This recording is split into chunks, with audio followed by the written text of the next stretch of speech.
الحمد لله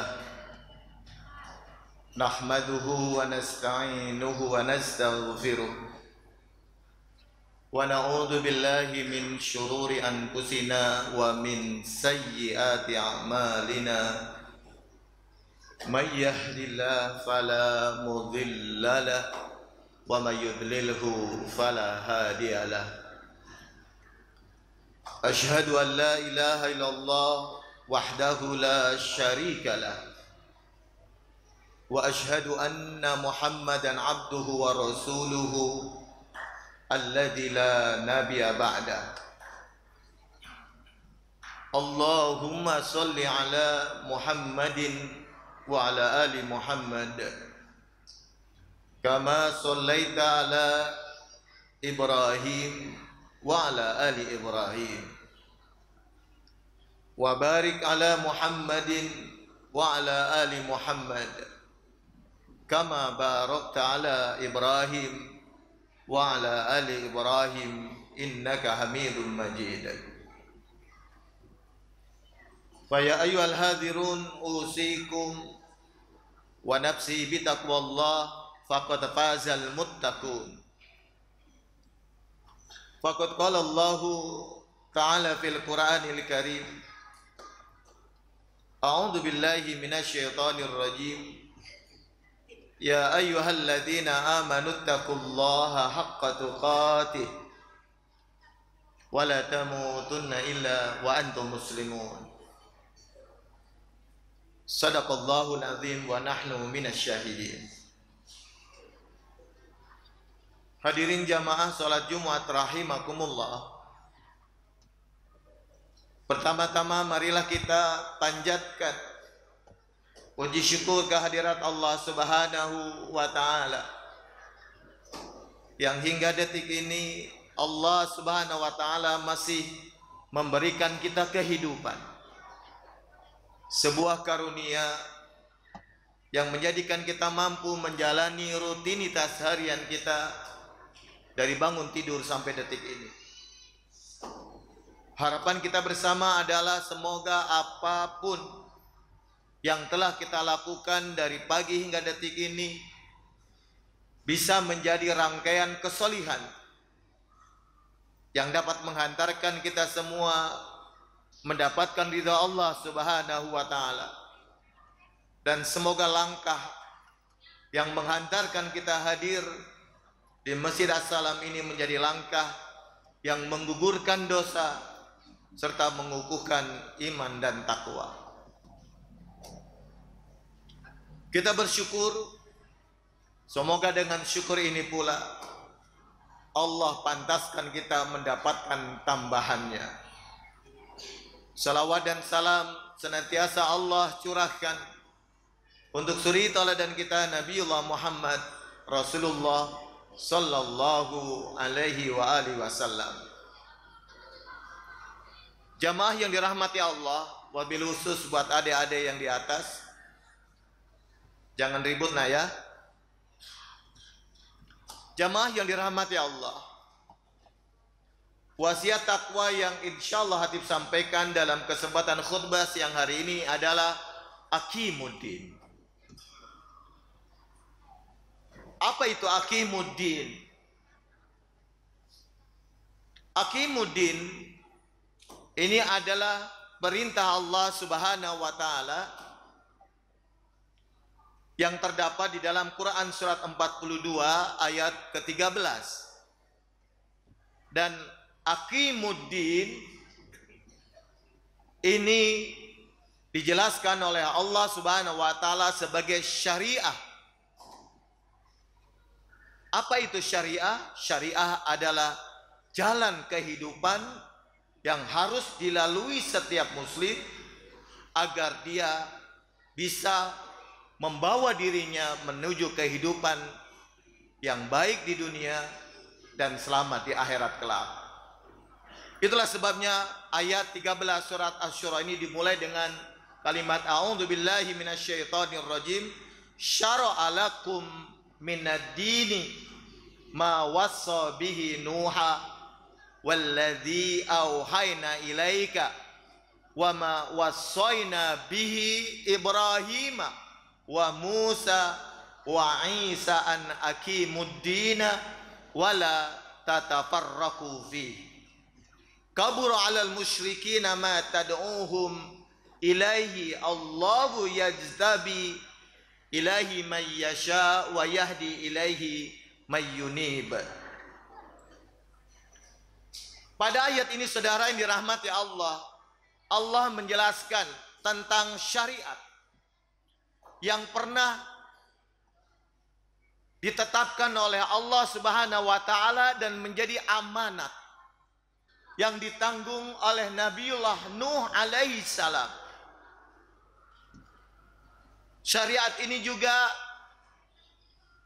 ditanggung oleh Nabiullah Ibrahim alaihi salam.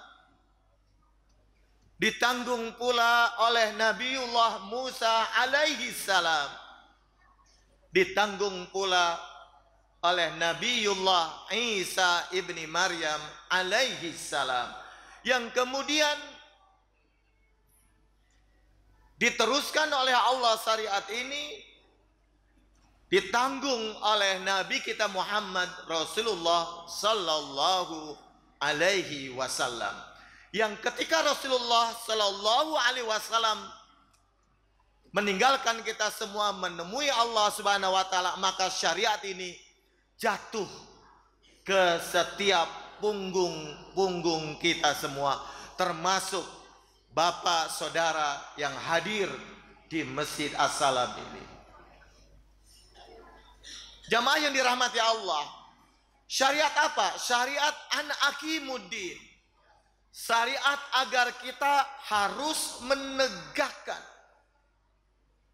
agar dinullah, agar agama Allah ini menjadi tegak berdiri dalam kehidupan. Bagaimana agar dinullah ini tegak berdiri dalam kehidupan?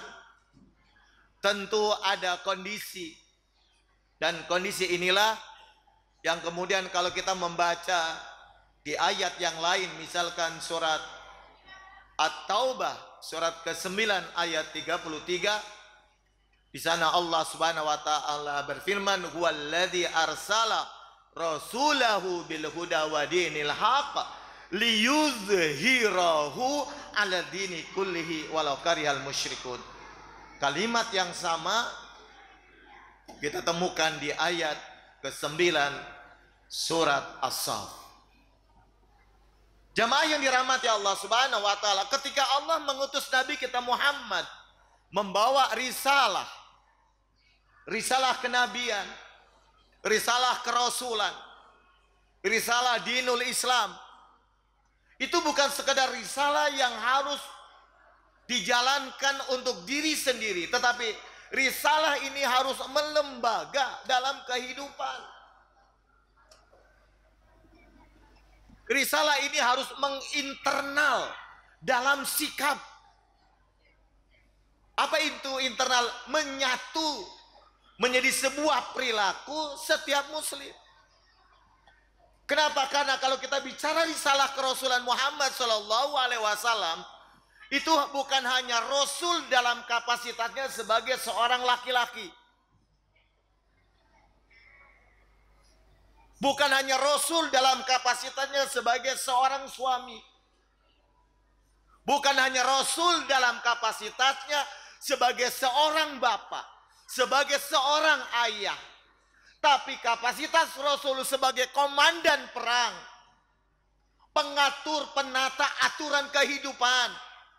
Bahkan Rasulullah Sallallahu Alaihi Wasallam dalam kapasitasnya sebagai waliul amri yang mengatur urusan tata kelola kehidupan berbangsa bersama di kota Yasrib yang kemudian menjelma menjadi kota Madinah, sebuah kota di mana peradaban manusia pada waktu itu dibangun berdasarkan pengabdian kepada Allah Subhanahu wa taala. Bukan peradaban materialistis yang dibangun hanya berdasarkan transaksi hubungan antara manusia dengan manusia yang lain tanpa melibatkan kehadiran Allah Subhanahu wa taala. Jamaah yang dirahmati Allah Subhanahu wa taala. Itulah sebabnya kalau kita bicara konteks syariah, ada syariah yang harus dijalankan secara individual. Tapi juga ada syariah yang wajib ditegakkan secara komunal, secara jamaah. Kalau kita bicara sholat, saudara, sholat sendirian, individual boleh. Apalagi kalau sholatnya sholat sunnah.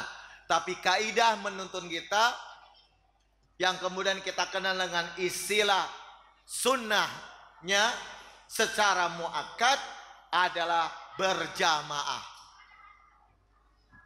Kenapa harus berjamaah? Dari syariat sholat ini mengajarkan kita bahwa ada urusan yang harus kita sadari, harus kita kuatkan pemahamannya secara individual. Juga ada urusan, ada syariat yang hanya bisa ditegakkan kalau antar kita muncul sinergi. Karena nggak bisa, Pak, Bapak sholat berjamaah, imam belum takbir, Bapak takbir, nggak boleh. Imam belum ruku, Bapak sudah sujud, nggak bisa. Tapi di dalam sholat kita diajari adanya satu komando. Ada pemegang urusan, siapapun orang yang menjadi imam di waktu itu, Anda dan saya mau tidak mau harus taat. Karena Rasulullah Shallallahu Alaihi Wasallam menyebutkan ju'ilal imamu liyutamma bi fa idza kabbara fakabiru. Dijadikannya seseorang menjadi imam liyutamma bi, untuk diikuti agar menjadi sempurna. Jika dia takbir, maka Anda harus takbir.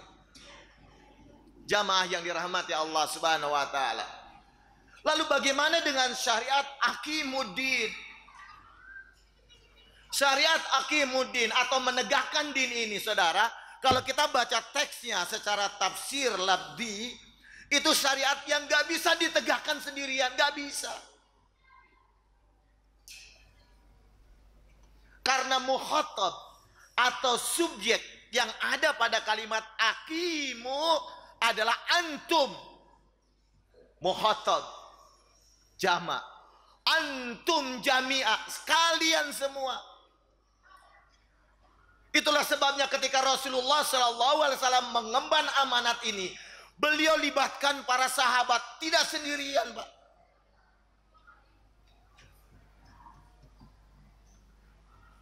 Dan proses latihannya memang dari sholat. Itulah sebabnya jamaah yang dirahmati Allah, sholat menjadi parameter. Apakah Anda siap taat dalam syariat Allah atau tidak? Lihat, Anda mau bersinergi enggak? Kalau sholat kita saja enggan bersentuhan dengan sesama muslim, cara berdiri kita masih belum seragam. Di dalam sholat membutuhkan keseragaman aturan, bukan keseragaman pakaian, bukan.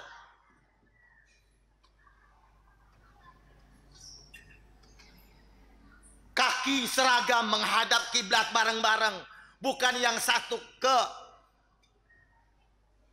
arah selatan, yang satu ke arah utara, tapi arahnya barat. Itu saja, saudara yang dirahmati Allah. Dalam konteks ini banyak saudara muslim kita yang belum siap. Itulah sebabnya kenapa kemudian aqimuddin, menegakkan dinullah ini, hari ini menjadi sesuatu yang berat. Kenapa? Karena untuk menegakkan din kita butuh sinergi, kita butuh sinergitas, kita butuh kolektivitas, kita butuh kebersamaan. Makanya perintah Allah di dalam Quran surat Asy-Syura ayat 13, an aqimuddina wala tatafarraqu fihi. Tegakkan oleh kalian din ini, jangan kalian bercerai-berai. Jangan kalian saling berngadu punggung. Tapi ayo bersama, ulurkan tangan, kita bangun kebersamaan dan kekuatan dengan satu orientasi, aqimuddin, bagaimana agar dinullah ini menjadi din yang tegak. Dan untuk menjadi din yang tegak, maka surat At-Taubah ayat 33 maupun surat As-Saf ayat 9, dinullah harus liyudhahirahu ala dini kullihi. Walladhi adalah dia Allah, alladhi arsala rasulahu bil huda, yang telah mengutus utusannya membawa petunjuk, wa dinil haq, dan din, aturan kebenaran yang harus ditegakkan. Untuk apa? Liyudhirahu, agar nabi, agar rasul memenangkannya, ala dini kullihi, di atas keseluruhan din, atau keseluruhan sistem yang berlaku di era itu atau kapanpun. Walau karihal musyrikun, walaupun untuk memperjuangkan ini kita akan berhadapan dengan kemarahan, kemurkaan orang-orang yang menyekutukan Allah Subhanahu wa ta'ala. Jamaah yang dirahmati Allah Subhanahu wa ta'ala, itulah sebabnya syariat memenangkan dinullah, atau syariat yang memiliki peranan, di mana di dalam peranan itu agama Allah bisa tegak, aturan Allah bisa tegak. Itu ada sumbangsi, ada keterlibatan, ada kewajiban Anda, saya, dan kita semua. Bukan tanggung jawab ustaz. Dengan demikian, di mana kita memenangkan? Berarti kalau kita bicara din ala kullihi, dinullah sebagai sebuah sistem, berarti sebagai sistem ekonomi Islam harus menang. Liyudhirahu, di atas sistem kapitalis maupun sosialis. Lalu bagaimana dengan kehidupan bangsa Indonesia? Sistem apa yang tegak dalam perekonomian kita? Dalam urusan politik, sistem politik, maka politik yang memperjuangkan dinullah wajib Anda dan saya memperjuangkannya. Kalau Anda merasa berat, Allah katakan kabura 'alal musyrikina ma tad'uhum ilaihi. Hanya orang-orang musyrik sajalah yang merasa berat menanggung beban aqimuddin. Artinya kalau Anda masih ngaku muslim, tapi merasa enggan, merasa berat, bahkan benci kepada orang yang menegakkan aturan Allah, Anda masih musyrik. Itu kata Allah.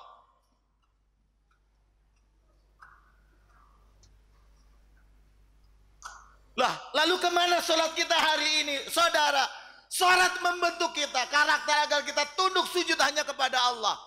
Tapi kalau sujudmu cuman muka, hatimu tidak sujud, berarti engkau menduakan Allah.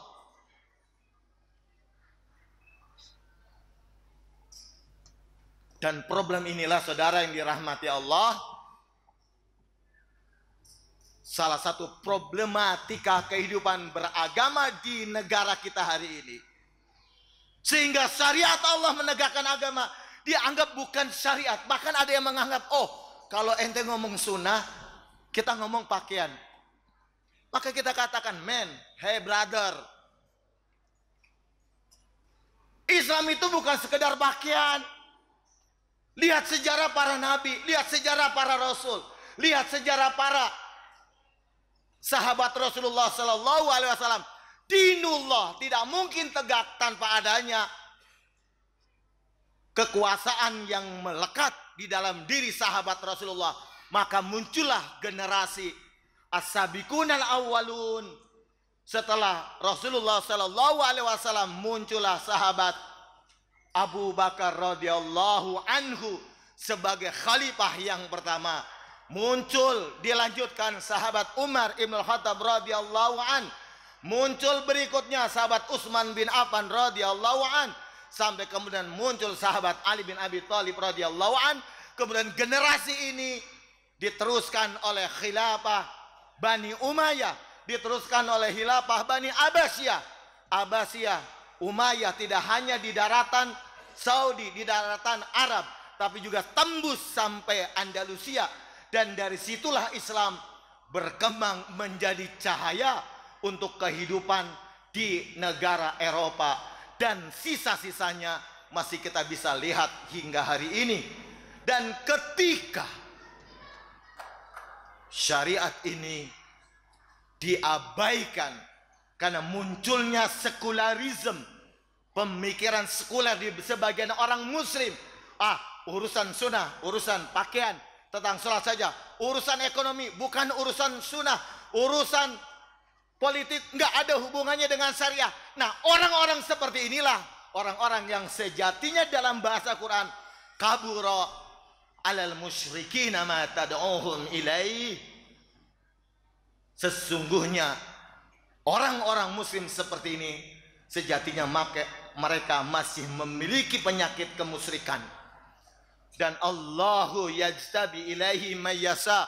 Allah akan menghimpun orang-orang yang dikehendakinya untuk mau masuk dalam gerbong ini. Wa yahdi ilaihi mayyunib. Dan Allah akan memberikan petunjuk kepada orang-orang yang mau kembali ke jalan Allah Subhanahu wa ta'ala. Barakallahu li wa lakum wa nafa'ani min dzikri ayatil hakim. Fastaghfiru innahu wal ghafurur rahim.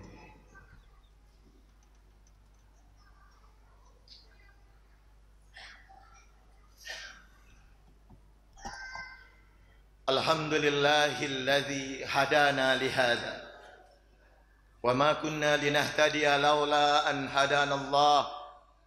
Asyhadu an la ilaha illallah wahdahu la syarika lah. Wa asyhadu anna Muhammadan abduhu wa rasuluhu alladzi la nabiyya ba'dah. Allahumma shalli wa sallim wa barik ala nabiyyina karim Muhammadin wa ala alihi wa sahbihi ajmain wa man tabi'ahu bi ihsanin ila yaumiddin.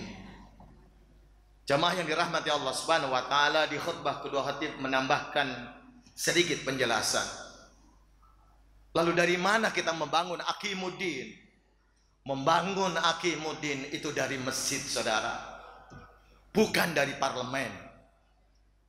Karena sejatinya parlemen adalah produk dari orang-orang masjid. Itulah sebabnya kalau yang duduk di parlemen orang-orang yang nggak kenal masjid, nggak pernah sujud, kerjaannya kalau malam keluyuran di nightclub, mabok kanan kiri, bahkan sebagian zina, nikah ditinggalkan, zina dikerjakan, punya istri tapi punya TTM, maka jelas dinullah tidak akan bangun, Pak.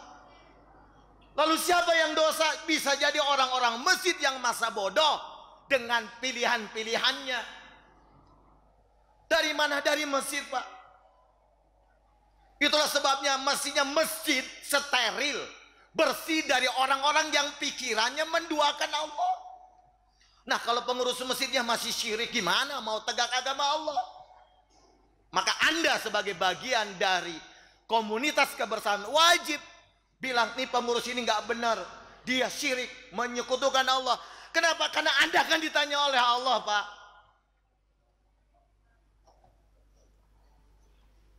Ini Aqimuddin, tugas kita bersama, Pak. Bukan tugas hanya seorang saya.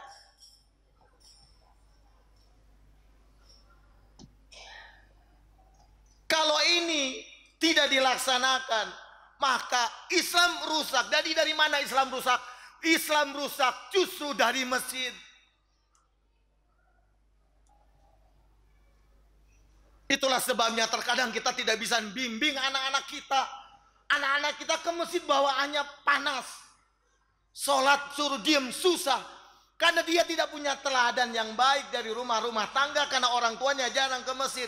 Demi Allah, kalau bapaknya rajin ke masjid, itu anak diem, Pak. Kenapa di masjid kita banyak anak-anak suruh diem susah? Karena orang tuanya nggak pernah ke masjid. Maka kewajiban pengurus data tuh anak. Tanyain orang tuanya. Habis itu temuin bapaknya. Pak, ayo kapan-kapan ke masjid assalam, Pak. Supaya anak bapak soleh. Tidak bikin masalah, bikin dosa buat semuanya. Data, Pak. Kasihan ini anak-anak kecil, generasi kita ke depan. Mereka yang sudah mau ke masjid, mestinya kita rangkul, kondisikan supaya betah. Karena mereka nggak cukup diteriakin, Pak. Mereka kehilangan arah. Karena orang tua mereka jarang ke masjid. Tapi kalau bapaknya di masjid, demi Allah, bapak tinggal lirik, dia paham. Dia dengar suara bapak, diam tuh, Pak. Jadi jamaah yang dirahmati Allah, yuk aqimuddin. Jadikan masjid kita tempat menegakkan dinullah. Bukan menegakkan ego, bukan menegakkan syahwat, bukan menegakkan kebanggaan dan ria. Karena ria, syahwat itu semua akan membawa kita kepada kemusyrikan dan menjadikan kita enggan dan berat menegakkan dinullah. Semoga kita semua yang dirahmati Allah, kita tetap dirahmati Allah, dan masjid kita tetap dirahmati oleh Allah Subhanahu wa taala, dan semoga kehadiran kita bersama di masjid ini menjadi wasilah hadirnya keberkahan. Innallaha wa malaikatahu yusholluna 'alan nabi ya ayyuhalladzina amanu shallu 'alaihi wa sallimu taslima. Allahumma shalli 'ala Muhammad wa 'ala ali Muhammad kama shallaita 'ala ali Ibrahim wa barik 'ala Muhammadin wa 'ala ali Muhammad kama barakta 'ala ali Ibrahim innaka Hamidum Majid. Allahumma anta rabbuna la ilaha illa anta khalaqtana wa nahnu ibaduka wa nahnu ala ahdika wa wa'dika mastata'na nabu'u laka bi ni'matika alaina wa nabu'u bi dhunubina faghfir lana fa innahu la yaghfiru dhunuba illa anta. Allahumma ighfir lana dhunubana wa kafir anna sayyi'atina wa tawaffana mal abrar. Rabbana ighfir lana wa liwalidayna warhamhuma kama rabbayana saghira. Rabbana hab lana min azwajina wa dhurriyyatina qurrata a'yun waj'alna lil muttaqina imama. Allahumma akhrijna mukhraja sidqin wa adkhilna mudkhala sidqin waj'al min ladunka sultanan nasira. Rabbana ati anfusana taqwaha wa zakkiha anta khairu man zakkaha. Rabbana atina fid dunya hasanah wa fil akhirati hasanah wa qina adzabannar. Subhana rabbika rabbil izzati amma yasifun wa salamun alal mursalin walhamdulillahi rabbil alamin. Aqimis shalah.